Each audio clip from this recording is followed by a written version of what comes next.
First sounded the alarm about China right here on this program months ago. He joins me right now live. And Senator, it is great to see you this morning. Thanks so much for being here. Good morning, Maria. So you knew very early on, and you questioned very early on the origins of this disease, and you knew that it likely came from that lab, that level 4 super lab in Wuhan. I want to ask you about what China knew, because you and I spoke over the weekend, this weekend, and I asked you, do you think it's deliberate? You said you don't have any evidence right now, but it should be investigated. But we do know what China did once they knew how severe this coronavirus would be. Tell us what you think China did. So, Maria, I want to distinguish between the origin of the virus and China's reactions to the virus. So right now, as you say, the most plausible explanation, supported by literally all of the circumstantial evidence, is that the virus originated in one of those two laboratories in Wuhan. All the way back in January, it was pretty well documented by Chinese scientists that it did not originate in the food market. But wherever it originated, Maria, we know that the Chinese Communist Party was both criminally negligent and incompetent at first, and then deliberately malevolent in the way they responded to this virus for their own people and the world. As early as the second week of December, it was clear that this virus was spreading from person to person. By late December, it was spreading to doctors in Wuhan hospitals. Some doctors were trying to blow the whistle on these facts, and the secret police arrived at their doorsteps in the middle of the night. So only after China fessed up to the WHO on December 31st did the world know what was happening, yet still they continued to deny that it was spreading from person to person into mid-January. That allowed millions of people to leave Wuhan. And then finally, China continued to pressure the WHO and other countries not to stop international travel from China. That meant that hundreds of thousands of persons left China after this virus was spread far outside of Wuhan, which allowed the virus to escape China's borders and get to the United States and get to Europe and get to essentially every country in the world. I believe that was a deliberate and conscious choice by the Chinese Communist leadership, because they did not want to see their relative power and standing in the world decline because this virus was contained within China. So a deliberate move because they expected this virus to cause economic contraction in China. Tell me what they expected in China and what they didn't want to see from they didn't want to happen with the rest of the world being fine. So, Maria, again, it was obvious by mid-December to Chinese authorities that this virus was highly contagious and very deadly.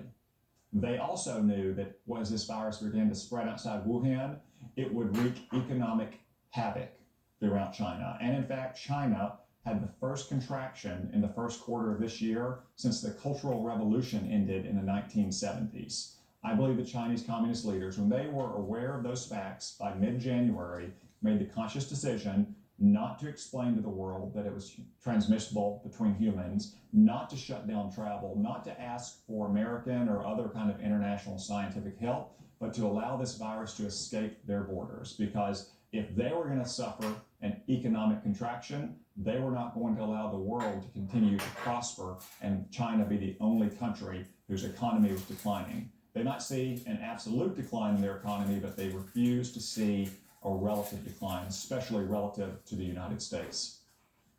In other words, they didn't want to see the Chinese economy contract 20% with the rest of the world contracting 2%. That's exactly right. I mean, it was inevitable that we would have economic impacts all around the world because so much of the world has outsourced manufacturing productive capacity to China. So it was inevitable if China's economy was declining that it would have effects all around the world. But what was not inevitable was that we would lose 26 million jobs in America in a month. I mean, if China had been upfront about this virus from the very beginning, some studies suggest that they could have reduced the number of cases in China itself by 65 to even 90%. Imagine what that would have done for the spread of the virus, not only in China, but more importantly for us all around the world.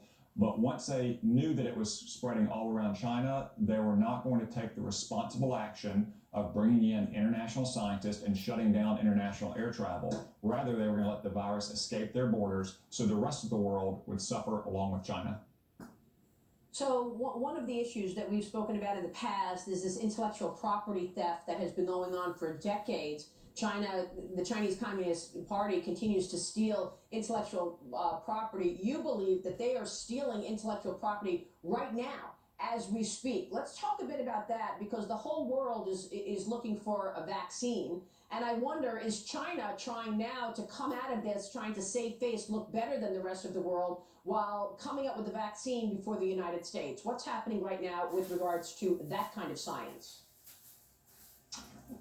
Well, Maria, the Chinese Communist Party has been stealing America's intellectual property for decades, and they're not going to magically stop in the middle of a pandemic. You know, in almost every state in the union, there are active cases against Chinese nationals. In Arkansas, for instance, they're accused of having stolen proprietary genomes of our farmers in East Arkansas. But in the middle of a pandemic, what's the most valuable intellectual property in the world? It's the research that our great laboratories and life science companies are doing on prophylactic drugs, therapeutic drugs, and ultimately a vaccine. So I have little doubt that the Chinese intelligence services are actively trying to steal America's intellectual property as it relates to the virus that they unleashed on the world. Because of course, they want to be the country that claims credit for finding those drugs or finding a vaccine and then use it as leverage against the rest of the world. So I want to ask you about your three pieces of legislation that you've already put out to keep China accountable. I'm going to get to that in a moment, but just what you just said, that is why you believe we should not be giving visas to Chinese students who want to study advanced sciences. They want to get into the Gilead Sciences and the Googles of the world to steal that research. Is that right? Yeah, Maria, it's a scandal to me that we have trained so many of the Chinese Communist Party's brightest minds to go back to China to compete for our jobs, to take our business, and ultimately to steal our property and design weapons and other devices that can be used against the American people. So I think we need to take a very hard look at the visas that we give to Chinese nationals to come to the United States to study, especially at the postgraduate level in advanced scientific and technological fields. You know, if Chinese students want to come here and study Shakespeare and the Federalist Papers, that's what they need to learn from America. They don't need to learn quantum computing and artificial intelligence from America. Well, they're certainly making sure that anybody in China is learning the culture of China. You make a good point. Let's make sure people understand the culture of America. So you've introduced three pieces of legislation, and you think bringing pharmaceutical manufacturing back to America is critical. You also think military spending and the measures there are going to actually keep them accountable as well. Real quick, tell me about those pieces of legislation. So I think most Americans are shocked to learn that so many of our basic drugs are made in China. We need to stop that. We need to bring it back to the United States and get it out of China. So we would give incentives to companies to build new plants here, create more jobs here, so we're not dependent on China in a pandemic or even in any kind of health concerns. Second, China is continuing, even now, to take aggressive action throughout the region to break its commitments. It's cracking down on Hong Kong and violations of its commitments to Great Britain. When Great Britain returned Hong Kong, it's taking aggressive action in the South China Sea. We need to invest more in our defense industrial base to offset some of the losses we're going to see because of this virus. We need more ships. We need more submarines. We need more bombers. We need more fighters. The exact kind of systems that will deter China from aggressive action against the United States and our interest in the Western Pacific and ultimately all around the globe. And by the way, right now they're also capitalizing on the problems we're having in this country on meat. A couple of meat processing plants have been taken offline. They're buying all the meat at discounted prices. That's going to be a problem for the U.S. come next couple of weeks. We're going to see a skyrocketing price of meat, right? Yeah, we have a lot of our biggest processing plants that are going offline. Unfortunately, that may hit supplies and grocery stores in the weeks ahead. In the meantime, China is buying a lot of cut rate protein from the United States.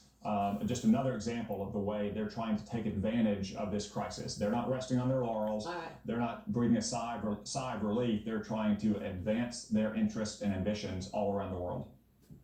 All right, we will leave it there. Senator, do you think they're going to keep their promise to buy the $250 billion of stuff that they promised President Trump in that phase one trade deal? Let me just say, Maria, I'm skeptical of any promises made by any communist, and the Chinese communists don't have a very good record of keeping their promises. And they may not even have the resources to buy it to begin with. Because remember, even though the rest of the world is taking a big economic hit. China is taking it as well. So I would fall back here to Ronald Reagan's maxim of trust but verify. All that, and they lied again on the phase one trade deal. Senator, thank you for your great work. We appreciate your time this morning. Thank you, sir.